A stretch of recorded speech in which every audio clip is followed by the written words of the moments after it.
प्रण लेती हूँ, जब तक तुम बरसाने में आओगे नहीं तब तक हम उठेंगे नहीं। माताओं का प्रण, एक बात और समझ लेना, माताएं चाह जाए तो पूरी धरती पे डॉक्टर नहीं मिलेगा। हाँ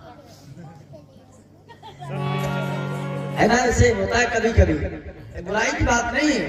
कुछ माताएं ऐसी होती जीवन भर दवाई होती, बड़े बड़े पंडित विद्वान सब बेकार हो जाते हैं, उनके भी समझ से बाहर हो जाता है और उनके समझ में सब होता है, लेकिन वो ठीक होना नहीं चाहती।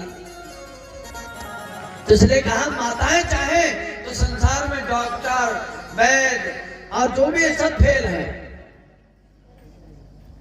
कितना भी बड़े वैद्य हो, दवाई ज्यादा दी आराम है, हाँ थोड़ा थोड़ा आराम है, आधे 2-3-4 घंटे बैठे आराम है, हाँ आराम है, घर ले चलो, और घर पहुंची अब फिर 2 घंटे बाद में अब नहीं आराम है, अब जो है कहा फिर नहीं आराम, फिर लेके भागे, फिर वहां आराम है, फिर घर कुछ आराम नहीं है।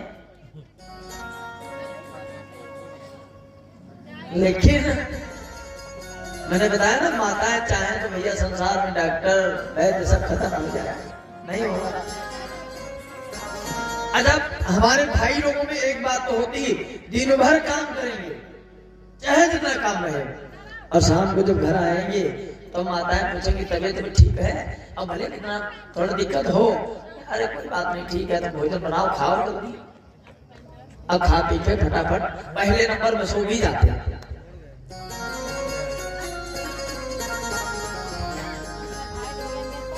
तो इसलिए,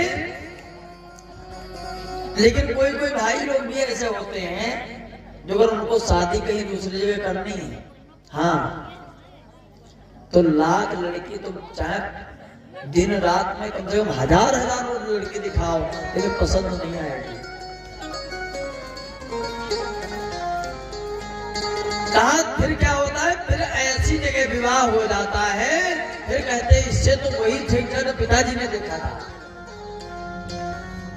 तो आज मैया ने कहा जब तक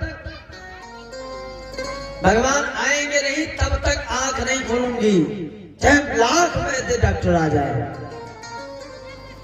राधा जी पहुंच करके बिस्तर पे लेट गई, आंख बंद कर ली। अब सब घर वाले परेशान, मैया आई, बेटी क्या बात है, कुछ नहीं, बोल नहीं दी, दवाइयां दी, कोई असर नहीं। वैद्य को बुलाया, वैद्य ने दवाई दी, कोई असर नहीं। राधा जी ने एक सखी के कान में कहा, थोड़ी देर आधे 1 घंटे 2 घंटे बीत जाए, उसके बाद कहना कि नंदल का लाला जो है ना वो बहुत बड़ा वैद्य है, उसको बुला के लाए, जान सब ठीक। मेरा संकल्प है जब तक कन्हैया मेरे पास नहीं आएगा तब तक मैं ठीक नहीं होंगी। अब भैया बहुत हकीम वैद्य सब आए, कोई दवाई काम ना करे, आग कहीं इधर से उधर ना हो, सब परेशान। एक गोपी ने कहा, अरे मैया बाबा, मैंने सुना है कि जो नंद बाबा का छोरा है ना कन्हैया, वो बहुत बड़ा वैद्य है, तो उसको बुला लिया जाए तो हो सकता है। अब जो ही मन की बात हुई, मैया के मन में मुस्कान नहीं आया, अब आने दो, आज तब तक तुमको भरी सभा में बेइज्जत नहीं किया तब तक मेरा नाम भी राधा नहीं है। अब भगवान को क्या पता ये कहाँ कार्यक्रम चल रहा है, समय बीता भैया, भगवान जी ने भेज दिया दूध को, जाओ वहां से बुला कर लाओ। अब नंद भवन में पहुंचा, अरे मैया तेरा लाला कहाँ है? मैया ने कहा लाला गाय चरा रहा होगा। नहीं तब भी कहाँ है, क्या कर रहा है लाला, क्या काम है? अब जब ही कहा क्या काम है, अरे मैया तेरा लाला मैंने सुना बड़ा विद्वान है। मैया ने कहा हाँ हो सकता है भाई, हमने तो कभी नहीं सुना, आज तक मैंने पहली बार और किसी पहले आदमी से मैंने इतना प्रेम से नाम सुना है कि तेरा कन्हैया बड़ा अच्छा है। नहीं तो सबने कहा, किसी ने कहा माखन चोरी करता है, किसी ने कुछ कहा, किसी ने कुछ कहा। आज पहली बार मैंने सुना कि तेरा लाला बड़ा विद्वान है, पता नहीं कौन से स्कूल से डिग्री हासिल की, हमको भी नहीं पता था। और भैया तेरा लाला जो है ना, विद्वान के साथ साथ बड़ा बहुत बड़ा वैद्य है, हमने सुना है। मैया ने कहा ये बात तो बिल्कुल झूठी है,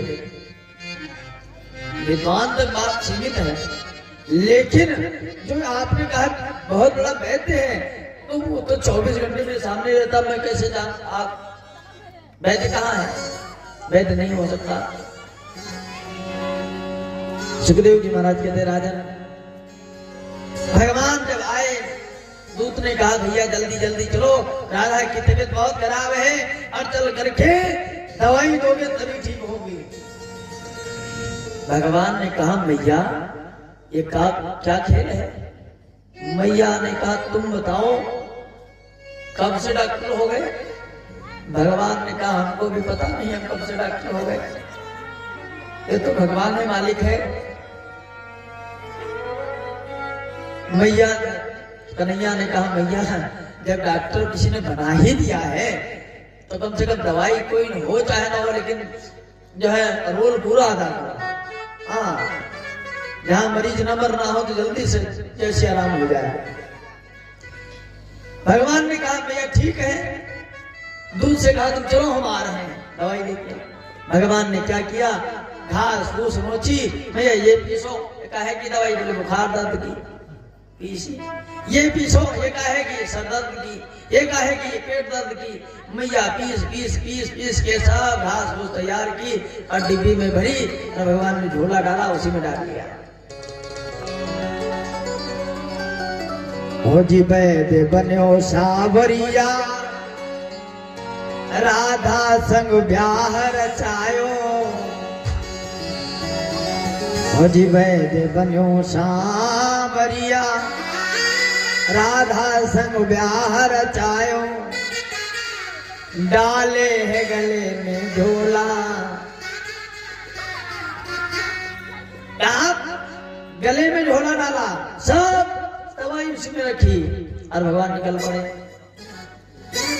श्री रामा ने कहा कन्हैया एक बात बता, कभी मार खाई है?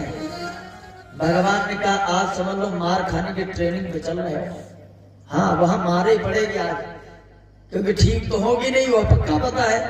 अपने पास कोई दवाई हो तब ठीक हो गई, और बगैर दवाई के कैसे कोई ठीक होता है? तो मार पड़नी है, ये पक्की है। लेकिन ये समझ लो आज से तैयारी करो कि मार खाने की प्रैक्टिस तैयारी होती है कि भाई आर्मी में भर्ती होना है, काहे में भर्ती, तो ये समझ लो मार खाने की तैयारी कर ले। अब तैयार हो गए, चलो। श्री रामा ने कहा भैया हमको नहीं मार खाना, हम नहीं खाएंगे। श्री रामा से कहा भगवान ने कहा ऐसा है, माखन तो बहुत जल्दी खाते थे, अरे मार का नंबर आया तो बता रहे हम नहीं खाएंगे, खाना पड़ेगा, चलो साथ में चुपचाप। भगवान ने हाथ पकड़ा, आगे खींचते चले जा रहे हैं।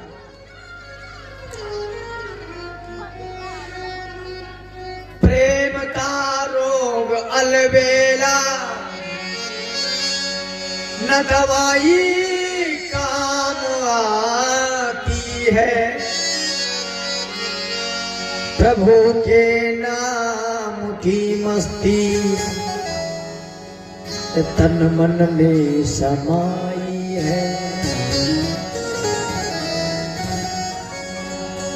अरे भैया जिसको कोई बीमारी हो तो दवाई दो ठीक हो जाए, और जिसको केवल मस्ती चढ़ी हो, आंखों की वजह काहे की दवाई?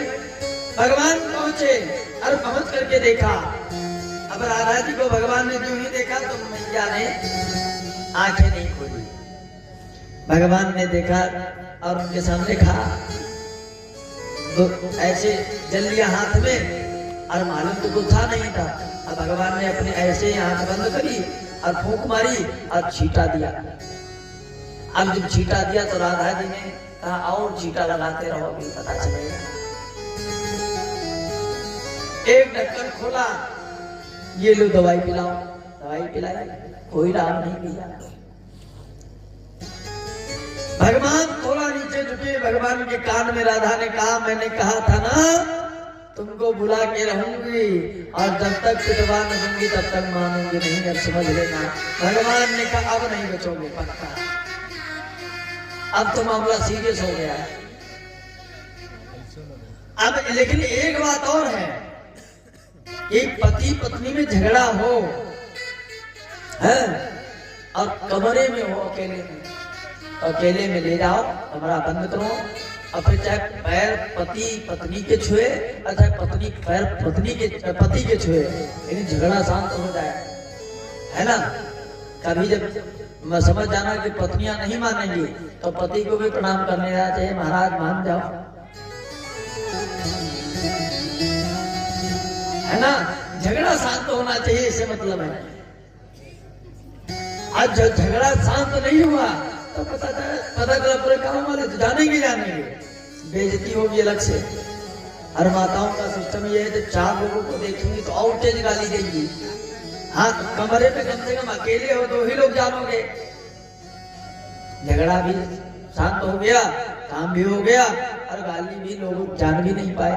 और बाहर निकले तो कहा हाँ हमने उसको खूब काट किया फिर, लेकिन काम हो गया। भगवान ने कहा अब तो काम बनेगा नहीं। भगवान ने बहाना बनाया। ऐसा है हमारा मन तो तभी काम करता है जब हम अकेले में होते हैं। जब तक आप लोग रहोगे तब तक काम नहीं करेगा। अब जो ही कहा अकेले में, सबने कहा भैया बिटिया ठीक हो जाए, कोई बात नहीं, तुम जैसे मन हो वैसे झाड़ो फूको। सब बाहर निकल गए। महाराज गेट बंद किया भगवान ने। भगवान ने कहा देवी जी, हाथ जोड़े भगवान, देवी जी आप उठ जाओ। अब जो ये हाथ जोड़े तो कोई ऐसी पत्नी नहीं कि पति से कहे प्रणाम करो। भगवान ने हाथ जो ही जोड़े, राधा जी ने तुरंत हाथ पकड़ लिए। अरे महाराज ये मत करो, हम पाप में जाएंगे। हम तो ये चाहते थे कि आप यहाँ आए, आपने कहा था हम नहीं जाएंगे, इसलिए हमने ये नाटक किया आपको बुलाने की खातिर, न कि आपका अपमान नहीं किया हमने। अब महाराज जब झगड़ा सुलझ गया, भगवान ने कहा अब जब मैं दरवाजा खोलूं आंख अभी बंद रखना, और जब मैं खोलूं और जब सब आ जाए तो सबके सामने धीरे धीरे आंख खोलना। तो ठीक है, गेट खोला।